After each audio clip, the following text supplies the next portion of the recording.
अस्सलाम वालेकुम। आज का हमारा टॉपिक है green house effect and global warming.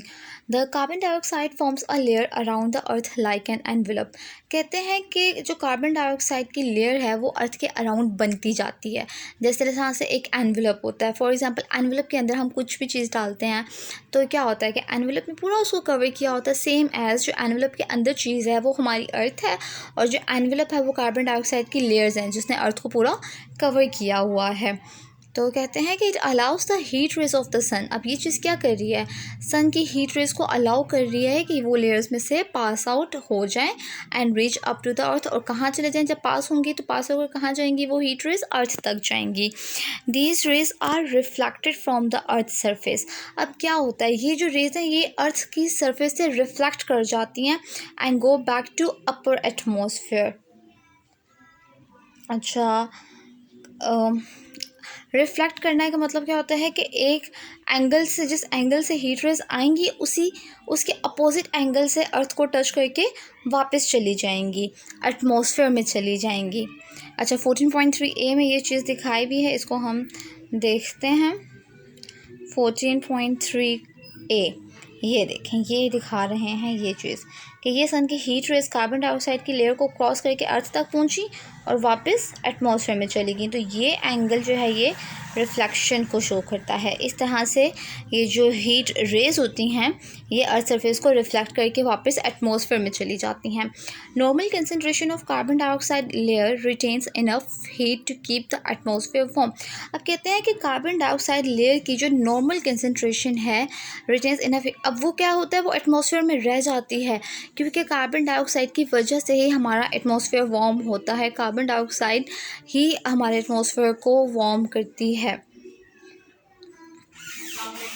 इसके बाद कहते हैं कि normal concentration of carbon dioxide is necessary, क्योंकि एक जो कार्बन डाइऑक्साइड की एक जो नॉर्मल कंसनट्रेशन है वो ज़रूरी भी है and beneficial for keeping the temperature warm, और हमारे टेम्परेचर को वार्म रखने के लिए। क्योंकि अगर कार्बन डाइऑक्साइड एटमॉस्फेयर में नहीं है तो जो एटमॉस्फेयर है वो टू मच कोल्ड होगा, बहुत ज़्यादा ठंडा होगा। Otherwise the earth would have been uninhabitable, क्योंकि अगर कार्बन डाइऑक्साइड की नॉर्मल कंसनट्रेशन एटमॉस्फेयर में एग्जिस्ट नहीं करती तो फिर क्या होगा कि जो अर्थ एक ऐसी जगह बन जाएगी जो ना रहने के काबिल होगी। अनइनहैबिटेबल, हैबिटेबल का मतलब होता है हैबिट, रहने की जगह, इनहैबिट रहने की जगह होती है। अनइनहैबिटेबल मतलब ना रहने की जगह, जहाँ पर इंसान की लाइफ सर्वाइव नहीं कर सकती। इंसान की लाइफ क्या, जो भी ऑर्गेनिजम्स हैं अर्थ पर कोई भी सर्वाइव नहीं कर सकेगा। The earth's average temperature would be about -20 degree celsius rather than presently average temperature 15 degree celsius. कहते हैं कि अर्थ का जो एवरेज टेम्परेचर है वो -20 हो सकता है, प्रेजेंटली का जो एवरेज वो बता रहे हैं वो 15 डिग्री सेंटीग्रेड है। Carbon dioxide is not an air pollutant, क्योंकि हम इसमें इस चैप्टर में हम पोल्यूटेंट्स पढ़ेंगे, पोल्यूशन पढ़ेंगे जो हमारे एटमॉस्फेयर को पोल्यूटेड करते हैं। तो जो ग्रीन हाउस इफ़ेक्ट है it's related to carbon dioxide, क्योंकि ग्रीन हाउस इफ़ेक्ट में ग्रीन हाउस गैसेस होती हैं जिसमें से जो मोस्ट इंपॉर्टेंट गैस है दैट इज़ कार्बन डाइऑक्साइड। और इसको कहते हैं कि ये जो कार्बन डाइऑक्साइड गैस है ये एयर पोल्यूटेंट नहीं है, ये एयर को ख़राब नहीं कर रही है। Rather it is an essential gas for plant as oxygen is essential for animals।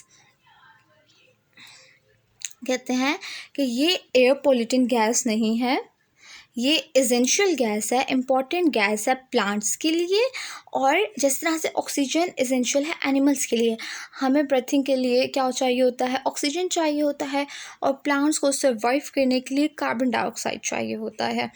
Plants consume carbon dioxide in photosynthesis process. Plants के अंदर जो फोटोसिंथेसिस का प्रोसेस होता है जिसमें वो अपना फूड प्रिपेयर करते हैं, उसमें प्लांट्स कार्बन डाइऑक्साइड को ही कंज्यूम करते हैं, यूटिलाइज करते हैं, यूज़ करते हैं एंड प्रोड्यूस ऑक्सीजन। अच्छा, कार्बन डाइऑक्साइड को प्लांट्स क्या कर रहे हैं, यूज़ कर रहे हैं, और प्रोड्यूस क्या कर रहे हैं, ऑक्सीजन। और हम लोग क्या करते हैं, इंसानों में क्या होता है कि हम लोग रिस्पायरेशन के टाइम, ब्रीथिंग के टाइम पे क्या करते हैं, ऑक्सीजन को कंज्यूम करते हैं और कार्बन डाइऑक्साइड एक्सहेल कर रहे हैं। तो जो हम एक्सहेल कर रहे हैं वो प्लांट्स कंज्यूम कर रहे हैं, जो प्लांट्स प्रोड्यूस कर रहे हैं वो ह्यूमंस उनको इनहेल कर रहे हैं। While animals use oxygen in respiration, वही लिखा हुआ है कि एनिमल्स क्या करते हैं, ऑक्सीजन को रिस्पायरेशन में यूज़ करते हैं, रिस्पायरेशन का जो प्रोसेस होता है, और कार्बन डाइऑक्साइड को गिव आउट कर देते हैं। In this way a natural balance exists between these essential gases as represented here, क्योंकि इसी तरह से जो कुदरत का निज़ाम है वो चल रहा है। अगर एक ही हर जगह प्लांट्स कार्बन डाइऑक्साइड प्रोड्यूस करते जा रहे हैं, सॉरी हम लोग कार्बन डाइऑक्साइड जो है वो एक्सहेल करते जा रहे हैं और प्लांट्स भी एक्सहेल करते जाएं, तो जो एटमॉस्फेयर है वो बहुत ज़्यादा वार्म हो जाएगा, तब भी जो लाइफ है वो अर्थ पे एग्जिस्ट नहीं कर सकेगी। अगर कार्बन डाइऑक्साइड, जिस तरह से मैंने आपको पहले बताया कि अगर कार्बन डाइऑक्साइड नहीं होती तो एटमॉस्फेयर बहुत ज़्यादा ठंडा हो जाना था, तब भी वो अर्थ जो है अनइनहेबिटेबल बन जाना था, ना रहने की जगह बन जानी थी। और अगर कार्बन डाइऑक्साइड ही ह्यूमन्स पे एक्सहेल कर रहे हैं, प्लांट्स पे एक्सहेल कर रहे हैं, तो एटमॉस्फेयर में बहुत ज़्यादा कार्बन डाइऑक्साइड हो जानी थी, जिस वजह से गर्मी बहुत ज़्यादा हो जानी थी और इस वजह से अर्थ अगेन जो है अनइनहेबिटेबल बन जाना था।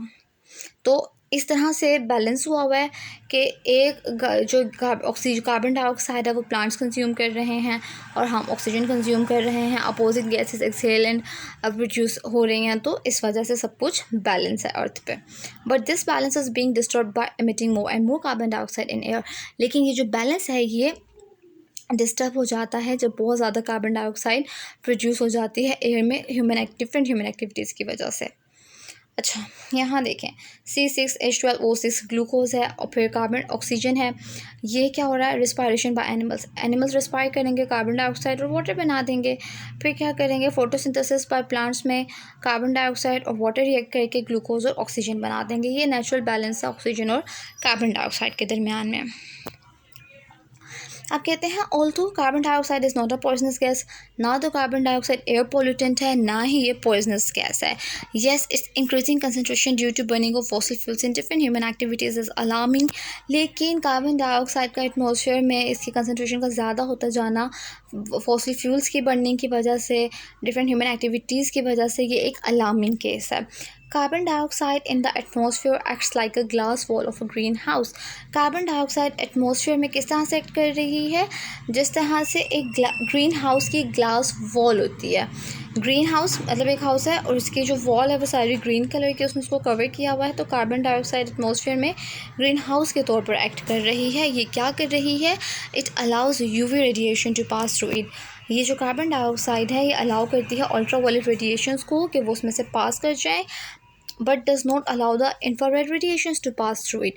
अब ये बहुत क्लियर करके यहाँ पे बात लिखी हुई है और बहुत समझने की बात है कि यूवी रेडिएशंस कार्बन डाइऑक्साइड की लेयर्स में से पास हो रही हैं, लेकिन कार्बन डाइऑक्साइड इंफ्रारेड रेडिएशंस को पास होने नहीं देती। It traps some of the infrared radiations emitted by the earth. अब ये क्या करती है, अर्थ में से जो इंफ्रारेड रेडिएशंस एमिट हो रही हैं, यूवी रेडिएशन सन में से निकल रही थी वो अर्थ तक पास हो रही हैं, लेकिन जो अर्थ से इंफ्रारेड रेडिएशंस निकल रही हैं उसको ये ट्रैप कर लेती है। Hence, increased concentration of carbon dioxide layer absorbs the infrared radiation. अब जो कार्बन डाइऑक्साइड की इंक्रीज कंसनट्रेशन है वो क्या कर रही है, इंफ्रारेड रेडिएशंस को भी एब्सॉर्ब कर रही है जो अर्थ सरफेस से निकल रही है। That prevents heat energy escaping from the atmosphere. यही वजह है कि ये हीट एनर्जी को escape होने से रोकती है और एटमॉस्फेयर हमारा इसीलिए हीटअप होता जाता है। It helps to stop surface from cooling down. अब ये हेल्प कर रही है सरफेस को कूल डाउन होने से नाइट के टाइम पे। As the concentration of carbon dioxide in air increases, जैसे कार्बन डाइऑक्साइड की कंसनट्रेशन एयर में ज़्यादा होती जाती है, less heat energy is lost, heat energy कम लॉस्ट होती है अर्थ की सरफेस से। Therefore the average temperature of the surface gradually increases. इसीलिए अर्थ का जो टेम्परेचर है वो आहिस्ता आहिस्ता ज़्यादा होता जा रहा है, क्योंकि less heat energy is lost. Earth से हीट एनर्जी इतनी ज़्यादा लॉस्ट ही नहीं हो रही है, कार्बन डाइऑक्साइड ज़्यादा होता जा रहा है, हीट ज़्यादा होती जाएगी, तो इस वजह से जो अर्थ का एवरेज टेम्परेचर है वो आहिस्ता आहिस्ता बढ़ता जा रहा है। इसलिए इसको कहते हैं ग्रीन हाउस इफ़ेक्ट।